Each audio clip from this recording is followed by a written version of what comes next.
नमस्कार, हमारा नाम है समरीन और आपने देखना शुरू कर दिया है लाइव सिटीज।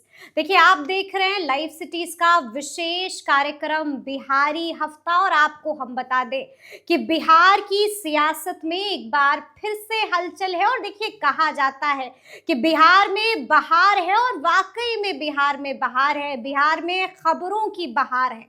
बिहार में बहुत कुछ ऐसा चल रहा है, बहुत कुछ अंदर अंदर ऐसा हो रहा है जिससे आपका रूबरू हो जाना और जिससे हमारा आपको रूबरू करवाना बेहद जरूरी हो जाता है। तो देखिए, इस वीडियो में हम चर्चा करेंगे कि आखिर पिछले हफ्ते बिहार में क्या क्या हुआ है, सब कुछ बताएंगे और हर एक राज से पर्दा भी उठाएंगे। लेकिन उससे पहले आप इस फ्रेम को अच्छी तरीके से देखिएगा। इस फ्रेम में आपको एक तरफ नजर आ रहे होंगे सीनियर जर्नलिस्ट ज्ञानेश्वर जी, एक तरफ आपको दिखाई दे रहे होंगे सीनियर जर्नलिस्ट रवि उपाध्याय जी और फ्रेम में आपको एक तरफ नजर आ रहे होंगे हमारे सहयोगी आलोक। तो आइए फिर बिना देरी के इस चर्चा की शुरुआत करते हैं। शुरू करेंगे आपसे ज्ञानेश्वर जी।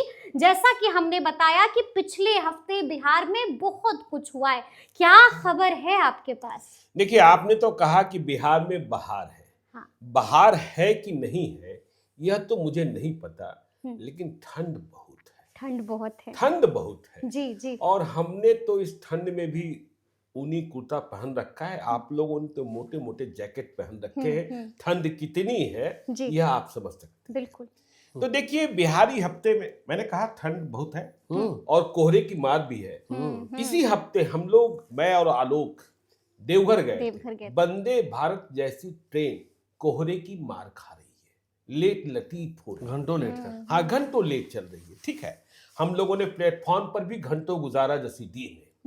तो देखिए, बिहार की जब हम बात करते हैं तो मुझे लगा कि इस हफ्ते बिहार जंगल राज में घुसते घुसते बच गया। घुसते घुसते बच गया। 2025 नहीं तो बदनाम हो जाता। देखिए, छपरा में एक डॉक्टर के अपहरण की कोशिश हुई। बिल्कुल। अपहरण तो कर ही लिया गया था, डॉक्टर सजल कुमार, लेकिन उन्होंने साहस दिखाया, वह अपहर्ताओं के चंगुल से भागे। और देखिए, मैंने क्यों कहा, यदि सच में डॉक्टर साहब किडनैप हो गए होते तो हमें यह मानना होता कि बिहार में जंगल राज फिर से आ रहा है। बिल्कुल। देखिए, विपक्ष के लोग आरोप करते हैं कि अपहरण की इतनी घटनाएं अब भी, लेकिन अपहरण की जो घटनाएं अब प्रतिवेदित होती हैं या पुलिस में लिखी जाती हैं, वह फिरौती के लिए अपहरण नहीं, डॉक्टर का अपहरण नहीं, इंजीनियर का अपहरण नहीं, बिजनेसमैन का अपहरण नहीं। अब देखिए, अपहरण की अधिकांश घटनाएं, क्योंकि हमने लंबे अरसे तक क्राइम रिपोर्टिंग की है, रवि सर सहमत होंगे, आलोक भी सहमत होंगे, कि जो अब अपहरण की घटनाएं लिखी जा रही है उसमें कम उम्र की लड़कियों के भागने या भगाए जाने की घटना अधिक होती है और ग्रामीण क्षेत्रों से। लेकिन यदि डॉक्टर सजल कुमार का अपहरण सचमुच हो गया होता तो फिर तनाव बढ़ जाता और फिर इतना बड़ा बवाल होता, डर का माहौल कायम होता। लेकिन देखिए, वह बच गए। और पुलिस ने, देखिए, सम्राट चौधरी जब से होम मिनिस्टर बने हैं, पुलिस ने कुछ ऐसे काम किए हैं, या कह सकते हैं पुलिस को खुली छूट दी गई है। तो जिन लोगों ने अपहरण किया कुछ घंटे के लिए ही, वह उनके चंगुल से भागे, उनकी पहचान की गई और उन्हें पैरों में गोली मार दी गई। ऑपरेशन लंगड़ा? हाँ, ऑपरेशन लंगड़ा। और मैं मानता हूं, देखिए, कानून इजाजत देता है, नहीं देता है। जो ऐसी घटनाएं अंजाम देते हैं वैसे अपराधियों के साथ बहुत सख्ती से पेश आने की जरूरत है। बिल्कुल। तो मुझे लगा कि बिहार जो है वह जंगल राज में प्रवेश करते करते बच गया है और बिहार पुलिस को इस पूरे गिरोह को नेस्तनाबूद कर देना चाहिए। ठीक है, ताकि कोई दूसरा साहस न कर पाए। तो बिहारी हफ्ता में पहली खबर तो हमने यह बताई और दूसरी पॉलिटिकल खबर बता दें। बिल्कुल बताइए। बता दें? जी जी। देखिए, हाँ। 2025 का हम्म। यह अंतिम बिहारी हफ्ता है? हाँ बिल्कुल। नहीं, इसके बाद नहीं, एक और इसके हाँ, रविवार इसके आएगा। बाद एक और इसके बाद एक हाँ और हाँ। रविवार आएगा। इसी साल चुनाव हुए हैं। हम्म। देखिए, जेडीयू के बारे में कहा जाता है कि यह पार्टी नीतीश कुमार के बाद की सूरत में होगी, कोई नहीं जानता। मुझे भी नहीं पता, रवि सर को भी नहीं पता, आपको भी नहीं पता, आलोक को भी नहीं पता। लेकिन जेडीयू ने 2029 की तैयारी लोकसभा की अभी से शुरू कर दी है। अभी से शुरू कर दी है। 4 साल हैं। जी, बीजेपी के बराबर या यूं कहें बीजेपी से आगे। और जानते हैं 2 लोकसभा क्षेत्र हैं जहां जेडीयू ने 2024 के चुनाव में शिकस्त खाई, वहां के उम्मीदवार तय कर दिए गए।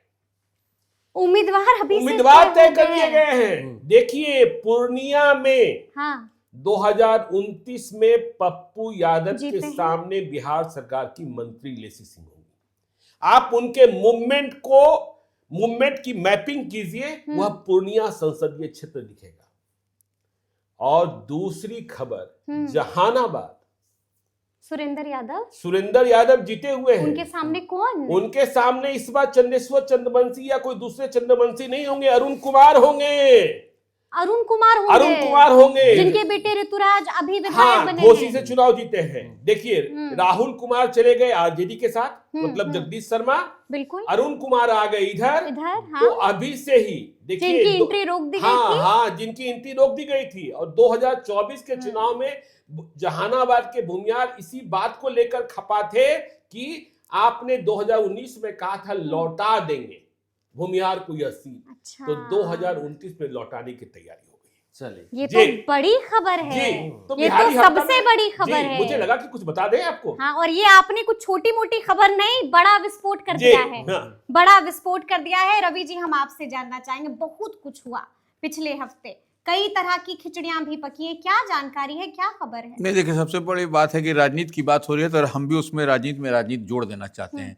अभी देखिए, राधाचरण सेठ जिसको बोलते हैं, उनकी सीट जो है सो रिक्त हुई है। तो उसमें बिहार विधान परिषद का वह सीट खाली है, वह रिक्त है। तो उसमें नाम चल रहा है जैसे कि जेडीयू से कौन लड़ेगा। तो जेडीयू से लड़ने की बात तो वो एनडीए फोल्ड में लड़ने की बात आ रही है। तो वो हुलास पांडे का नाम वो चर्चा में है कि हुलास पांडे को उस सीट से लड़ाया जा सकता है, क्योंकि वही एक मजबूत और प्रबल दावेदार भी हैं और वह सीट वह निकाल भी सकते हैं, क्योंकि वह उनका बनाया हुआ क्षेत्र भी है।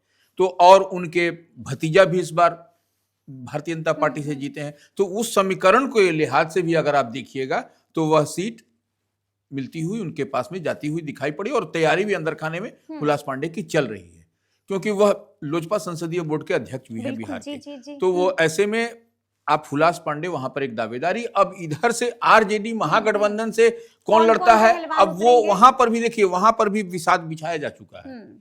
वहां पर भी उनके हुलास पांडे के खिलाफ अगर एनडीए से उम्मीदवार होंगे तो इधर से भी मजबूत जो किलाबंदी खेमेबंदी होगी यहाँ।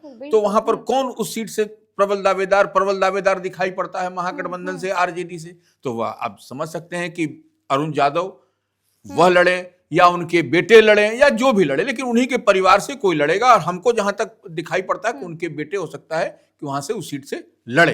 अब ज्ञानेश्वर जी इस पर कुछ प्रकाश डाल सकते हैं। देखिए, रवि सर ने ठीक कहा कि देखिए, हुलास पांडे ने उस सीट को पहले भी रिप्रेजेंट किया है। राधाचरण शाह से ही हारे थे।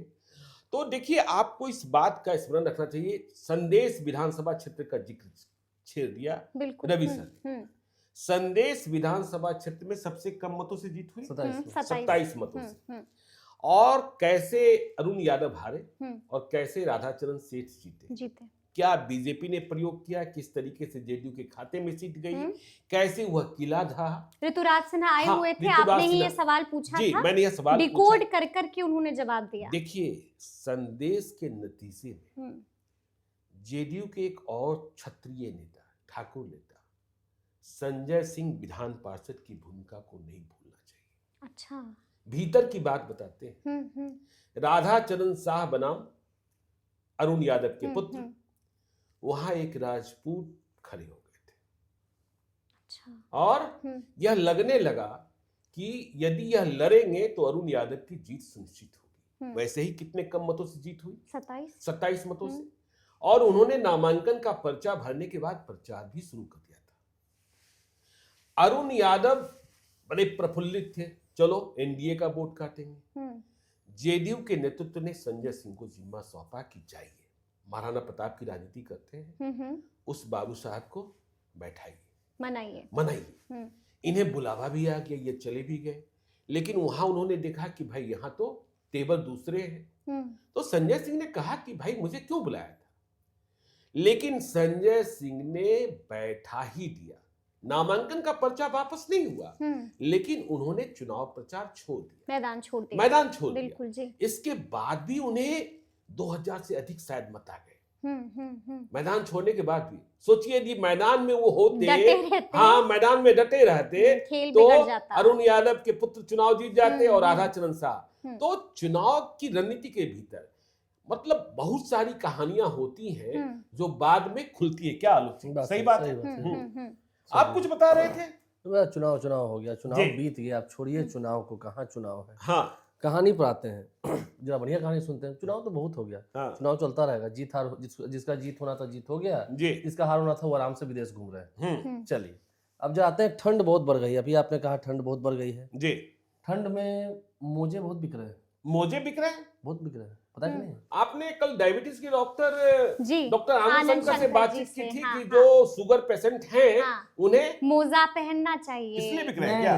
अच्छा, इसके लिए नहीं बिक रहे हैं। हाँ, थोड़ा शरीर को और गर्म किया जाए इसके लिए बिक रहे हैं। गर्म किया जाए तो उन्होंने डॉक्टर से बात की है, कल मैंने भी डॉक्टर से बात की है, डॉक्टर राजीव रंजन से। बिल्कुल, हाँ।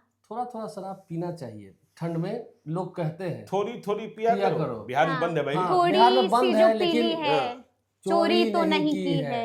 अब जरा खुल कर समझिए, मोजे इसलिए ज्यादा बिक रहे हैं क्योंकि उन्होंने मोजों में बोतल भर कर क्या बात कर रहे हैं, क्या बात कर रहे हैं? ऐसा छोड़िए, हम देख बोरिंग रोड वाले सेंटर से हो रहा है क्या? अब छोड़िए ना भाई, हम देख के ना है। बोरिंग केनाल रोड वाले सेंटर, कागज में लपेट के देंगे थोड़ा स्लिप कर जाएगा, अच्छा, फूट जाएगा शीशा रास्ता में। इसलिए बढ़िया मोजा में उसको बोतल को सील करके अच्छा घर तक पहुंचाया जा रहा है। बिहार में शराबबंदी है? नहीं, लेकिन मिल रहा है, 2016 से लागू है। छोड़िए ना भाई, मिल रहा है, जाइए नशा शराब जाइए ना भाई, बोरिंग रोड चौराहा पर, बोरिंग रोड चौराहे पर। हाँ, पैसा लेके जाइएगा, अच्छा, खाली हाथ नहीं लौटिएगा। हाँ, सिर्फ मोजे, अच्छे मोजे की तलाश करिएगा, कोई अच्छा वाला मोजा मिले, कोई अच्छा ब्रांडेड मिल जाए मोजा, अच्छा तो अच्छा मिल जाए। नंबर दे दीजिएगा। नंबर छोड़िए, हम क्यों, हम पुलिस के मुखबिर थोड़ी हैं। डिलीवरी बॉय नहीं, हमें दिला दीजिएगा। जिनको चाहिए वो जाके ले रहे हैं, हमको क्या, हम तो देखे हैं तब ना बोल रहे हैं। चलिए तो देखिए, मोजे में शराब की बोतलें, मोजे की बिक्री काफी बढ़ी हुई है, मोजे की बिक्री बढ़ गई। मोजा ही मांगा जाता है, कभी बोतल नहीं मांगाता। चलिए, इन्होंने मोजा की बात कर ली, तो हम मोतियाबिंद की बात कर लेते हैं। हम बिल्कुल मोतियाबिंद की बात कर लेते हैं। लालू जी ने इसी हफ्ते मोतियाबिंद का ऑपरेशन कराया और दिल्ली में कराया। बिटिया थी, हाँ, बिटिया, बड़ी बिटिया मीसा भारती। देखिए पटना के डॉक्टर क्या सोच रहे होंगे। देखिए, मैं कोई कटाक्ष नहीं कर रहा, डॉक्टर वकील अपने मन और अपनी सुविधा के हिसाब से ही रखा जाना चाहिए, जिस पर विश्वास हो। और लालू यादव ही क्यों, नीतीश कुमार ने भी आंखों का इलाज दिल्ली में, ठीक है, उनके डॉक्टर हैं, डॉक्टर यशोवर्धन आजाद, दांत का भी इलाज वह दिल्ली में ही कराते हैं, बाकी भी बाहर जाते ही रहते हैं। तो पटना के डॉक्टर, चाहे आप जिनका नाम ले ले, डॉक्टर सुभाष प्रसाद का नाम ले ले, डॉक्टर निम्मी रानी का नाम ले ले, डॉक्टर सत्यप्रकाश तिवारी का नाम ले ले, और महागठबंधन की एक पार्टी के नेता और बड़े नेत्र चिकित्सक डॉक्टर सुनील कुमार सिंह का नाम ले ले, सब क्या सोच रहे होंगे, मुझ पर इतना भरोसा न नीतीश कुमार को ना लालू यादव को। मोतियाबिंद का भी इलाज दिल्ली में कराया। हाँ ठीक है, मोतियाबिंद कौन भाई, हाँ रवि सर ने भी कराया है, ठीक है, उस जमाने में, ठीक है। तो पटना में आईजीएमएस में इतना बड़ा सेंटर बना, पटना में मेदांता खुल गया, इतने बड़े बड़े डॉक्टर। और दूसरी बात, मैं कोई कटाक्ष नहीं कर रहा, आलोक जी ने कहा कि एक विदेश घूम रहे हैं, जब किडनी ट्रांसप्लांट हो रहा था तब रोहिणी, और जब मोतियाबिंद का ऑपरेशन हो रहा था तस्वीर आई तो मीसा। बिटिया अनमोल होती है, बिल्कुल, बिटिया अनमोल होती है, बिटिया बिटिया होती है, समय पड़ने पर काम हुई है, और पिता के सबसे करीब होती है, पिता का सबसे ज्यादा ध्यान रखती है। जी नहीं, इसी में हम एक जोड़ देते हैं, जैसे कि लालू प्रसाद यादव दिल्ली गए, तो जहां तक मेरी जानकारी है रोहिणी ने फोन किया था राबड़ी देवी से आपकी बात हो गई होगी, बता दीजिए अब, नहीं बोल नहीं, दीजिए। रोहिणी ने फोन किया था लालू प्रसाद यादव को, और उन्होंने जो एक पिता के प्रति जो स्नेह, जो भी ज्ञानेश्वर जी ने कहा बिटिया के बारे में, तो उन्होंने फोन किया, बोला पिताजी आप घबराइएगा मत, हम हैं आपके साथ, आपकी जरूरत होगी तो मैं आप- हूं ना। मैं हूं ना। मैं हूं और ना, उतना ही नहीं, वो फिर उसके बाद से आंख का जो ऑपरेशन के बाद में होगा, तो फिर हम उनको थॉरो चेकअप के लिए अपने यहाँ बुलाने की भी बात, सिंगापुर। हाँ सिंगापुर हाँ, बुलाने वो की भी अच्छी बात। तो ये सब इतनी सारी बातें अंदर में हैं। तो ये देखिए, जब विपत्ति होती है, जब आफत होता है, तो सारा परिवार एकजुट हो जाता है। इतनी बात मान के चलिए, और भी बिटिया जो है सो, बड़ी बिटिया हो, छोटी बिटिया हो, तमाम बिटिया लोग एक साथ हो जाता है। कह रहे हैं यानी कि पति- ना तो पिता बेटी को छोड़ सकते हैं और ना ही बिल्कुल। कभी कोई बेटी किसी लेकिन पिता मुझे को लगता है छोड़ समरीन जी सकती की है। मोतियाबिंद का ऑपरेशन कराने के बाद जी बिहार की राजनीति को, बिहार की सियासत को लालू जी अच्छे ढंग से देखेंगे और समझेंगे। यह समझ पाएंगे कि राजद क्यों कमजोर हो क्यों रहा है। पिछड़ रही है। देखिए, मुझे अभी एक नेताजी मिले थे जिनकी कई मुलाकातें इस चुनाव के दौरान तेजस्वी यादव से हुई। उन्होंने बड़ा इंटरेस्टिंग किस्सा सुनाया। उन्होंने कहा कि देखिए, तेजस्वी यादव में कोई दोष नहीं है, तेजस्वी यादव निश्चल है, तेजस्वी यादव में दाग नहीं है। ठीक है, वह लालू यादव के बेटे हैं, उन्होंने कभी असुविधाएं नहीं देखी, उन्होंने कभी कष्ट नहीं देखा, उन्होंने कभी संघर्ष नहीं देखा, लेकिन वह किसी का बुरा नहीं सोचते। अच्छा। लेकिन ऐसी चौकड़ी से वह गिर गए, घेराबंदी। ऐसी चौकड़ी से वह गिर गए।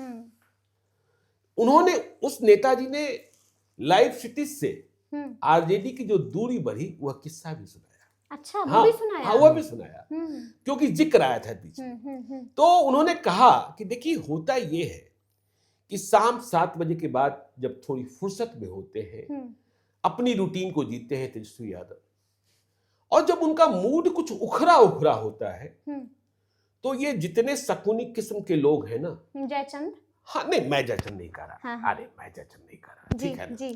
तो शकुनी किस्म के जितने लोग हैं ना, हाँ, वह वैसी बात कहेंगे जो गुस्से में रिएक्शन, किसी को भी हाँ, बुरा हाँ, लग रिएक्ट हो जाए, जाए, हाँ, बिल्कुल। तो वह मौका तलाशते रहते हैं, कब मूड बिगड़ा, कब मूड बिगड़ा। तो ऐसे लोग आपके शुभचिंतक नहीं हो सकते। मुझे लगता है कि तेजस्वी यादव जहां कहीं गए हैं घूमने विदेश में, किसी को पता तो है नहीं, हाँ, बिल्कुल। ना आपको पता ना है, किसी को नहीं। ना आलोक को पता है कि दुनिया के किस देश में है। हाँ, दुनिया के किस देश में। पहले राहुल गांधी के बारे में पता लगाना बड़ा मुश्किल होता था, मुश्किल था, लेकिन जी। आजकल राहुल गांधी जहां जाते हैं वहां कोई ना कोई कार्यक्रम में हिस्सा ले लेते हैं, इसलिए खबर आ मिल जाती जाती है। जी। तो यह सोचना चाहिए तेजस्वी यादव को, क्योंकि लंबे अरसे की राजनीति करनी है, लंबे अरसे की राजनीति करनी है, कि भाई हमारे इर्द गिर्द जो लोग हैं, क्या वह हम पर इतने प्रभावी हैं जो हमारे निश्चल मन को दूषित कर देते हैं, बिल्कुल बिल्कुल। जो बिहार को समझने नहीं देते हैं? यह बात समझनी चाहिए। और यही आपको देखिए, संजय सरावगी की नियुक्ति का किस्सा भी बता दें। हाँ बिल्कुल जी। हाँ, प्रदेश अध्यक्ष बने। प्रदेश अध्यक्ष बने। बिहार बीजेपी। हाँ, नितिन नवीन तो राष्ट्रीय कार्यकारी अध्यक्ष बन गए। जब खरमास खत्म होगा, बसंत पंचमी हो जाएगी और जेपी नड्डा का दूसरा कार्यकाल पूरा हो जाएगा, तो राष्ट्रीय अध्यक्ष भी हो जाएंगे। ठीक है। देखिए, बीजेपी, यह बात समझनी चाहिए कि बीजेपी ने अगले 25 साल के लिए राजनीति को एक दिशा देने का काम किया। और आज भी आरजेडी के प्रदेश अध्यक्ष कौन है? कितनी उम्र है मंगनीलाल मंडल की? बिल्कुल हाँ, जी। ठीक है। इस उम्र में भी वह अपने को लड़ाका दिखाते हैं। तो देखिए, संजय सरावगी और नितिन नवीन दो महत्वपूर्ण नियुक्तियां हुई। जिस बिहार बीजेपी के बारे में हम लोग यह कहा करते थे कि बिहार बीजेपी अपना नेता तय नहीं कर पाती है, बिहार को नेता नहीं दे पाती है, उस बीजेपी ने देश में बिहार से नेता दे दिया। बिल्कुल। और देखिए, जब मंत्री परिषद का निर्माण हुआ, सभी मंत्रियों ने शपथ ली, तो लोगों ने कहना शुरू किया कि मिथिला की घोर उपेक्षा हो गई। हाँ जी। हाँ, घोर उपेक्षा हो गई। ठीक है ना। अब भी मैथिल ब्राह्मण रो रहे हैं, किसी मैथिल ब्राह्मण को जगह नहीं मिली है। नीतीश मिश्रा का पत्ता क्यों कटा, यह किसी को समझ में बात नहीं आती है। लेकिन राष्ट्रीय कार्यकारी अध्यक्ष नितिन नवीन और मिथिलांचल, जो बिहार में एनडीए की जीत का एपिक सेंटर होता है, वहां से संजय सरावगी। और देखिए, आपको यह किस्सा नहीं पता होगा, आलोक जी को नहीं पता होगा, रवि सर को किस्सा पता है। सुशील कुमार मोदी यही याद आते हैं समीर जी।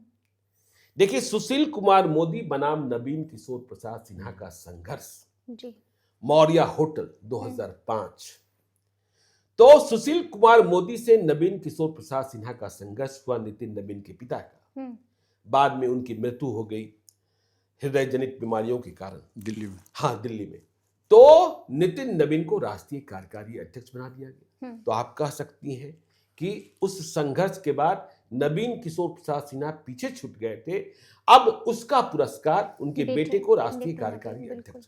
लेकिन संजय सरावगी जो प्रदेश अध्यक्ष बने, उसी कालखंड में सुशील मोदी की पाठशाला से निकले या सुशील मोदी की पाठशाला में तैयार किए गए छात्र। अच्छा, ठीक है ना? जी जी, हाँ, ठीक है ना? जब सुशील मोदी भागलपुर के सांसद बने, फिर जब 2005 के चुनाव में वह टिकट देने की भूमिका में थे। और संजय सरावगी में क्या खास है? देखिए, संजय सरावगी के बारे में एक बात कही जाती है कि संजय सरावगी का दुश्मन आपको दरभंगा में नहीं मिलेगा। ठीक है ना जी? हाँ, दुश्मन कौन है? दुश्मन अपने ही दल के भीतर लोग, अपने ही दल के भीतर लोग। आज वह प्रदेश के अध्यक्ष बन गए। आपको चुनाव का किस्सा बताता हूं, भीतरी कहानी बताता हूं। उस पार्टी के मिथिला के, बीजेपी की बात कर रहा हूं, उस पार्टी के मिथिला के दिल्ली वाले नेताजी संजय सरावगी के खिलाफ थे। अच्छा, ठीक है जी, ठीक है। और उस पार्टी के दिल्ली वाले नेताजी संजय सरावगी के खिलाफ थे। उनका बस चलता तो वो टिकट ही कटवा देते। अच्छा, और छोड़िए, अब जो जिला यूनिट संजय सरावगी के अधीन है, संजय सरावगी तय करेंगे कि उस जिला यूनिट में, बीजेपी की जिला यूनिट में कौन लोग होंगे। वह जिला यूनिट क्या मन से संजय सरावगी के साथ थी? जनता के प्यारे हैं, लेकिन पार्टी में उनके कई दुश्मन वही थे। लेकिन यहां प्रयोग कौन करता है? अमित शाह जैसे चाणक्य, मोदी और शाह। ठीक है। और संजय सरावगी के बारे में, संजय सरावगी को दरभंगा के लोग बता रहे थे, दरभंगा के वरिष्ठ पत्रकार हैं सतीश कुमार सिंह, हमने उनसे बातचीत की। तो उन्होंने बताया कि देखिए, यदि आप सत्यनारायण भगवान की कथा में आने का निमंत्रण दे देंगे, तब भी संजय सरावगी वहां मौजूद होंगे। अच्छा।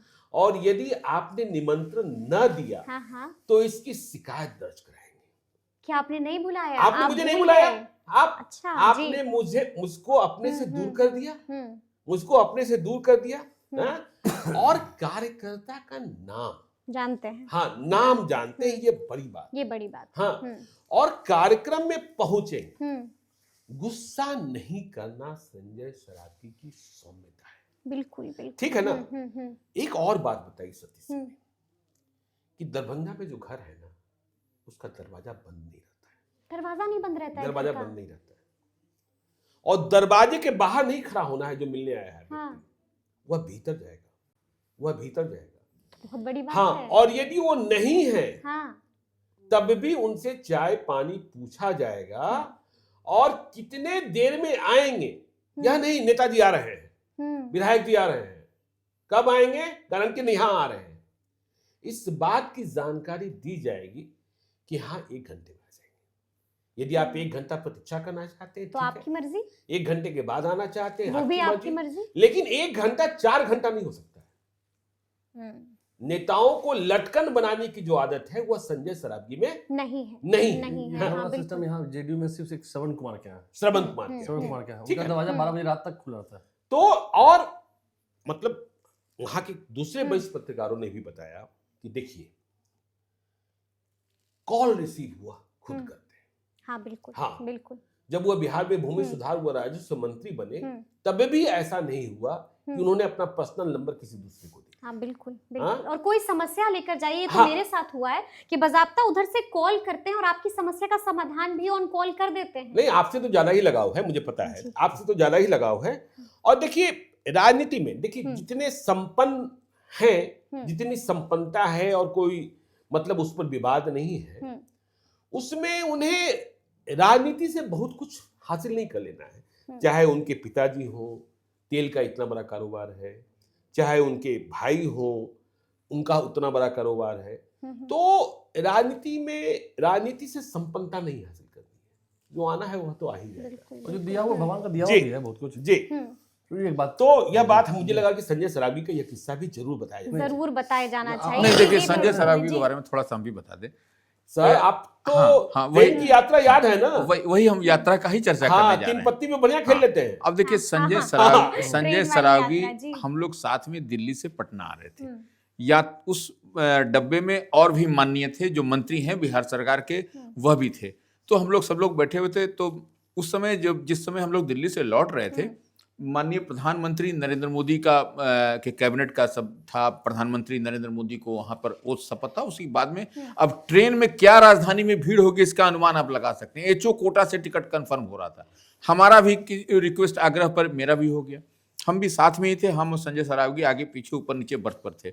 हम लोग देखिए, संजय सरावगी की जितनी बात तारीफ ज्ञानेश्वर जी ने की, उससे भी कहीं ज्यादा वो हैं, तारीफ के हकदार हाँ हकदार हैं। क्यों, क्या हकदार हैं कि बताते हैं। देखिए, हम लोग जैसे पत्रकार हैं, तो वह जान रहे थे, तो भैया छोड़ करके दूसरी बात ही बोलते ही नहीं है। और हमारे लिए पूरी व्यवस्था भी उन्होंने स्वयं किया, चादर बिछाना या ये करना। और मैंने लगता था कि हाँ, वो उसमें आप समझ सकते हैं। और अपने इतने थे कि अपने चादर नहीं बिछाए, जो ब्रीफकेस उनके पास में छोटा वाला था, उसी ब्रीफकेस को सर के नीचे ज्ञानेश्वर जी रख करके तकिया बना करके वो लेटे रहे। और उसके बाद से हम लोग अब बैठे रहे और हम भी बैठे रहे। दोनों आदमी हम लोग बातचीत करते करते समझिए कि रात का 2-3 बज गया। फिर हम लोग सोते। तो ये उनकी माने, हम कहने का मतलब कि वो इतने माने कंफर्टेबल हैं और आपके अप्रोचेबल हैं कि बात आप समझ में नहीं आएगा कि आपके साथ विधायक चल रहा है या मंत्री चल रहा है या प्रदेश अध्यक्ष चल रहा है, कोई अपना चल रहा है, कोई अपना चल रहा है। जो एक अपना जो आदमी करता है, उस लिहाज से वह कंफर्टेबल होकर चलते हैं। देखिए, विधायक मंत्री की बात कर रहे हैं। एक बिहार सरकार के मंत्री हैं, अभी मंत्री बने हैं उनका। हाँ, वो किस्सा भी बड़ा जबरदस्त है। हाँ जी, मोजा वाले किस्से। नहीं मोजा वाला तो सुन लिया। हाँ जी। अब जरा मंत्रालय विभाग पर आते हैं। एक बिहार सरकार के मंत्री बने हैं। अंत में हम बता देंगे विभाग का नाम। अभी पहले तो नहीं, विभाग का नाम रहने ही दीजिए। नहीं भाई, बता देंगे, छोड़िए ना भाई, पता चला लास्ट में बताएंगे जी। एक विभाग के मंत्री बने हैं, अभी नए नए मंत्री बने हैं। उनका अपना कारोबार भी है और पहले कारोबार कर रहे थे। तो जब कारोबार के सिलसिले में और कुछ कॉन्ट्रैक्ट के सिलसिले में, काम के सिलसिले में, जब वो उसी विभाग में पहले गए थे जहाँ के भी वो मंत्री हैं, तो उन्होंने मंत्री से मिलवाने के लिए, हालांकि मंत्री से भी अच्छा रिलेशन था, फिर भी क्योंकि जो वहाँ के कर्मचारी होते हैं, जो चतुर्थ वर्गीय कर्मचारी होते हैं, जो चपरासी होते हैं, थोड़ा ऐंठते हैं। सरकारी है भाई, मंत्री जी का अदली है, मंत्री जी का भाई बगल का है, उन्हीं का गेट खोलता है, सेवक है, ठसक होता है। तो उस चपरासी को उन्होंने 1500 रुपए दिया था कि भाई मिलवा देना, जल्दी से मिलवा देना 1500 रुपए देना। फिर उस क्लर्क को, जो उनके चैम्बर के ठीक मंत्री जी के बगल वाले चैम्बर में बैठता है, उस क्लर्क को 5000 रुपए दिया था कि फाइल भाई देखो मंत्री साइन कर दिए, तुम लोग जल्दी से प्रोसेस करा देना। 1500 रुपए चपरासी को भी दिए, 5000 रुपए क्लर्क को भी दिए। आज वही व्यक्ति उस विभाग का मंत्री बन गया जिसने बताइए। और वही क्लर्क, वही चपरासी, आज फिर जब मैं गया था तो हम बोला कि गेट जो खोल रहा है वही है जिसका दिए थे हम 1500 वही के मंत्री हो गए। और वो मंत्री कौन है? बिहार सरकार के माननीय पीएचईडी विभाग के मंत्री संजय सिंह जी। देखिए, संजय सिंह का किस्सा तो इन्होंने सुना दिया। प्रशांत किशोर के बिना कहाँ, देखिए अब तेजस्वी यादव कहाँ है पता नहीं। देखिए, प्रशांत किशोर अब दिल्ली में बोल रहे हैं, प्रियंका गांधी से भी मुलाकात हुई है। और बिहार में विपक्ष लोग अब भी सोचने लगे हैं या सोच रहे हैं, क्या कांग्रेस प्रशांत किशोर एक प्लेटफॉर्म पर आएंगे?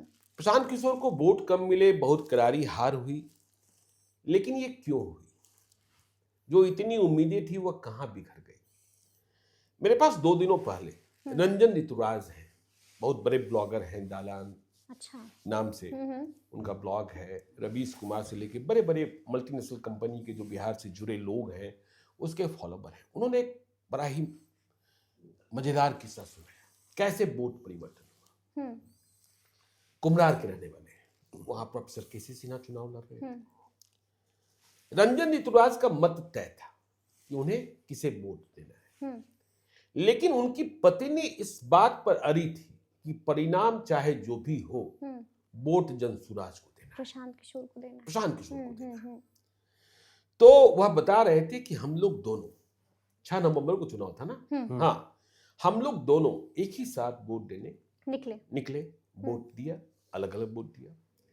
जब वापस घर को जा रहे थे तो गाड़ी में उन्होंने अपनी पत्नी से पूछा, प्रशांत किशोर को वोट दे दी? तो उन्होंने कहा, मेरा दिमाग चौंक गया। घर से निकली थी प्रशांत किशोर को वोट देने के लिए।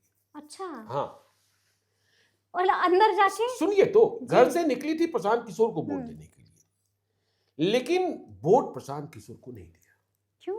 बूथ पर चाहे जो देखा, जो विरोधी पार्टी, मतलब आरजेडी का नाम हम नहीं ले, ठीक है, महागठबंधन के कार्यकर्ताओं का जो बर्ताव या उनकी शारीरिक परिभाषा, भाषा, तो उन्होंने बताया कि कॉमर्स कॉलेज के पास जब हम वापसी में पहुंचे तो पत्नी ने कहा, प्रशांत किशोर को भी हमने वोट नहीं दिया, प्रशांत किशोर को और अधिक तपस्या की जरूरत है। तो उन्होंने पूछा, वोट किसको दिए? तो हमने वोट बीजेपी को दे दिया। तो बीजेपी को क्यों दे दी? नहीं, प्रशांत किशोर को वोट दे देता तो तेजस्वी यादव की जीत की संभावनाएं बढ़ जाती। तो तेजस्वी को नहीं आने देना था, इसलिए हमने बीजेपी को वोट दे दिया। तो यह भी हुआ जी, यह भी हुआ। क्या रवि सर? बिल्कुल बिल्कुल नहीं, तो मोस्ट ऑफ द सीट पर इस तरीके का भी आपको जो माने जो दिखाई पड़ा हम लोगों को, और ये हुआ भी है कि ऐसा वोट जो है सो इधर से उधर शिफ्ट कर जाता तो वो दूसरे तरफ से वो लोग जीत जाते। इस लिहाज से वोट जो है सो इन ब्लॉक इधर जाकर के गिरा। दो टैगलाइन में हमको थोड़ा सा फर्क लगा, जैसे हम किसी की निंदा नहीं करें क्योंकि अब तो चुनाव हो चुका है जी। नीतीश कुमार या एनडीए के लोग हमेशा कहते हैं हम इस सिर्फ लाइन पा रहे हैं, वो कहते हैं हमको ऐसा बिहार बनाना है, ये कह रहे थे हमको बिहार बदलना है। ये टैगलाइन में थोड़ा फर्क रहा। अच्छा, लेकिन बिहार बदलना बिहार में जो व्यवस्था है, बार बार उस बारे में कह रहे, नहीं व्यवस्था की बात कर रहे थे। हाँ, तो बिहार के लोगों ने बता दिया कि हर एक अपनी चर्चा में बिहार ऐसा बनाना है, हम वही लाइन की बात कर रहे हैं, बिहार ऐसा बनाना है और बिहार बदलना है। बिल्कुल, व्यवस्था को बदलना है। एक बात को समझिए, एक बात लोगों ने कहा दिया कि नहीं, देखिए एक बात, नहीं, यदि ये कहने से काम नहीं चलेगा। देखिए, नीतीश कुमार भी हो, चाहे बीजेपी आगे आए, चाहे आरजेडी आगे आए, तेजस्वी यादव भी यही कह रहे थे। आप सोचिए ना, मध्य प्रदेश बदला ना, अब बीमारू स्टेट नहीं है। उत्तर प्रदेश बदला ना, अब बीमारू प्रदेश नहीं है। जब आप मेरे साथ दिल्ली जाते हैं, आप नोएडा चलते हैं, गुड़गांव चलते हैं, तो आप कहते हैं ना, काश बिहार ऐसा होता। हम वही लाइन की तो बात कर रहे हैं। नया दिल्ली बना नहीं, नया दिल्ली बना नहीं, बदला कैसे बदला, कैसे बदला, परिवर्तन योगी आदित्यनाथ ने कैसे बदला? उन्होंने वहां के स्थानीय लोगों का सामंजस्य भी किया और उसके बाद नए सेक्टर भी बसाए, तो बदलाव तो आया ना। अब देखिए चीजों को कैसे ग्रहण किया जाता है कि योगी आदित्यनाथ ने इस बात को समझ लिया है कि गुड़गांव में अब आईटी सेक्टर्स के लिए कुछ भी नहीं बचा है। वहां की जमीनें इतनी महंगी हो गई, वहां अब जो खोला जाना है गुड़गांव में आईटी सेक्टर्स को लग रहा है कि बाइबल नहीं है, तो उन्होंने यूपी को बदला, नोएडा को बदला और नोएडा में सेक्टर्स ऐसे बना दिए जहां आईटी कंपनियां आ सकती हैं।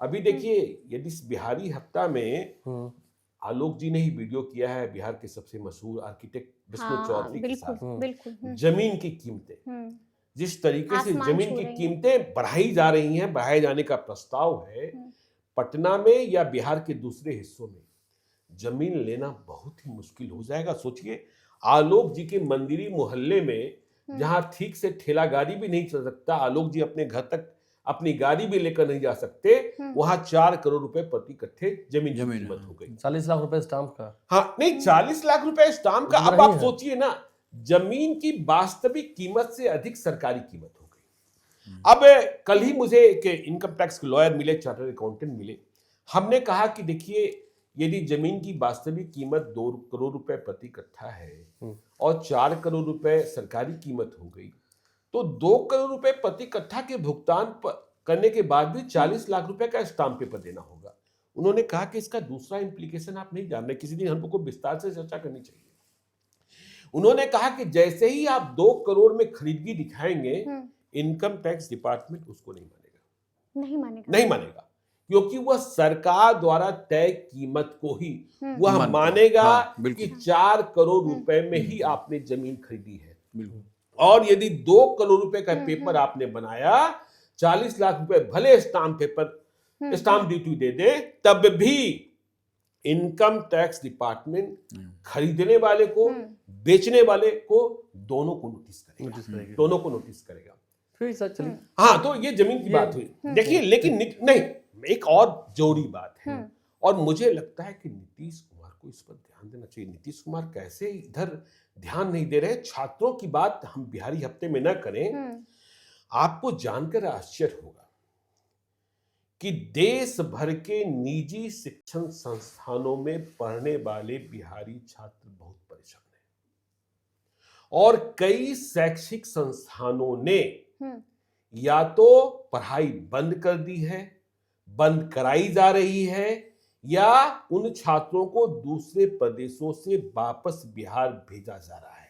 अच्छा। देखिए, सरकार ने लेबर लॉ लाया और प्राइवेट सेक्टर के लिए तय कर दिया कि आपको महीने की इतनी तारीख को अपने कर्मचारियों को वेतन दे ही देना, नहीं दीजिएगा तो आप पर दंड लगेगा, आप दंड के भागी होंगे। आपको जानकर आश्चर्य होगा, एक जानकारी भी आपको रखनी चाहिए कि मुख्यमंत्री नीतीश कुमार की महत्वाकांक्षी योजना है स्टूडेंट क्रेडिट कार्ड। हाँ, बिल्कुल, स्टूडेंट क्रेडिट कार्ड, बिल्कुल जी। 4 लाख रुपए तक की सहायता मिलती है। हाँ? और इस सहायता राशि के बूते बिहारी छात्र, देखिए यह नियम है कि जो 24 साल से 40 साल की उम्र, जो भी उम्र सीमा तय होगी, उन्हें यह सहायता राशि मिलेगी यदि वह उच्च शिक्षा प्राप्त करने को जाते हैं, कहीं दाखिला लेते हैं, सरकार पैसे देती है।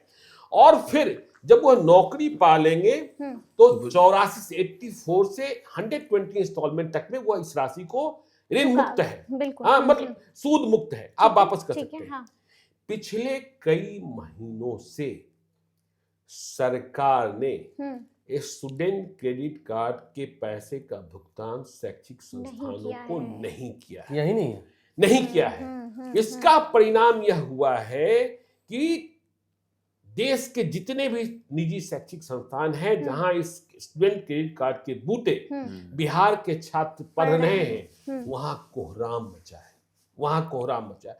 क्योंकि दाखिला तो हो गया, बिल्कुल, दाखिला हो गया, हाँ। और अब आप पैसे नहीं दे रहे हैं। नहीं, और इस सेशन का एडमिशन अब नहीं हो रहा है। हाँ, एडमिशन नहीं हो रहा है। इस सेशन का 26 वाले का एडमिशन नहीं हो रहा है, एडमिशन नहीं हो रहा है। तो ये बड़ी बात ये होगी। नोटिफिकेशन निकालेंगे तो कैसे? नीतीश, एग्जाम तो हुआ हाँ, नहीं है। नीतीश कुमार जी को यह देखना चाहिए कि क्यों भाई अब इसके दूसरे मायने लगाए जा रहे हैं कि चुनाव में आपने इतने पैसे खर्च कर दिए कि अब कुछ बचा ही नहीं। नहीं, बचा नहीं, तो है। ऐसा नहीं है। हाँ। यह देखिए, विभाग बचा नहीं है, ऐसा नहीं है, पैसे हैं, लेकिन पैसे देने में क्यों कोताही की जा रही है, क्यों कोताही की जा रही है, यह बात समझने की है कि जब आप पैसे नहीं दे रहे हैं। मुझे मध्य प्रदेश के एक शैक्षिक संस्थान के प्रिंसिपल ने कहा कि देखिए, इसका परिणाम यह हो रहा है कि हम अपने कर्मचारियों को वेतन नहीं दे रहे, उनका इतना करोड़ रुपया बकाया हो गया, उनका इतना करोड़ रुपया बकाया हो गया। उन्होंने कहा कि अभी हमने छात्रों को पहले कहा है कि हॉस्टल में खाना नहीं देंगे। तो लाखों की संख्या में यह बिहारी छात्र, और ये छात्र जो है ना, बिहार की ब्रांड एम्बेसडर है, जो दूसरे प्रदेशों में पढ़ते हैं या अपने ही प्रदेशों के निजी शैक्षिक संस्थानों में पढ़ रहे हैं या सरकारी शैक्षिक संस्थानों में पढ़ रहे हैं। यदि आप पैसे नहीं देंगे तो इनका क्या होगा, और यह सरकार के लिए निंदक बन जाएंगे। हायर एजुकेशन के लिए ये राशि जी बिल्कुल, और ये नीतीश कुमार की बहुत बड़ी योजना है, महत्वाकांक्षी योजना, बिल्कुल, जिसके लिए नीतीश कुमार को पूरे देश में तारीफ मिली। बिल्कुल, वो मेडिकल कॉलेज हो, कहीं पर भी हो, कुछ भी हो, मेडिकल कॉलेज हो, चाहे आप बीबीए कर रहे हो, हाँ कुछ भी कर रहे हो। सर, हमारी बिटिया के लिए हमने खुद 4 लाख लोन लेकर के स्टूडेंट क्रेडिट कार्ड से पढ़ाए थे। सोचिए, हाँ, हम पढ़ा है, और मिला था इसी बिहार से मिला, इसी नीतीश गवर्नमेंट में मिला है। अब लोगों को नहीं मिल रहा है, अब नहीं मिल रहा है। तो अब तो, लेकिन एक बात जानकारी मिली थी कि उस राशि को स्टूडेंट क्रेडिट कार्ड में 4 लाख दिया जाता था, उसको और बढ़ाने की व्यवस्था सरकार बढ़ाने की बात, लेकिन वही नहीं मिल पैसा जाना वहाँ पैसा जा नहीं रहा। 3 या 4 महीने हो गए हैं, तो ये त्राहिमाम मचा हुआ, पैसा जाना वहाँ पैसा जा नहीं रहा है, ये त्राहिमाम मचा हुआ। तो नीतीश कुमार को देखना और चाहिए। ये बड़ा मुद्दा, हाँ, ये बड़ा मुद्दा है, ये बड़ा मुद्दा है। तो सुना आपने क्या कुछ घटा है, सब कुछ हम लोगों ने तफसील के साथ आपको इस वीडियो में बताया है। तो फिर ये पूरी चर्चा और ये पूरा वीडियो आपको कैसा लगा है, कमेंट करके हमें जरूर बताइएगा। तो ऐसे तमाम अपडेट्स के लिए बिल्कुल ऐसे ही हमारे साथ बने रहिएगा और देखते रहिएगा लाइव सिटीज। बहुत शुक्रिया, धन्यवाद।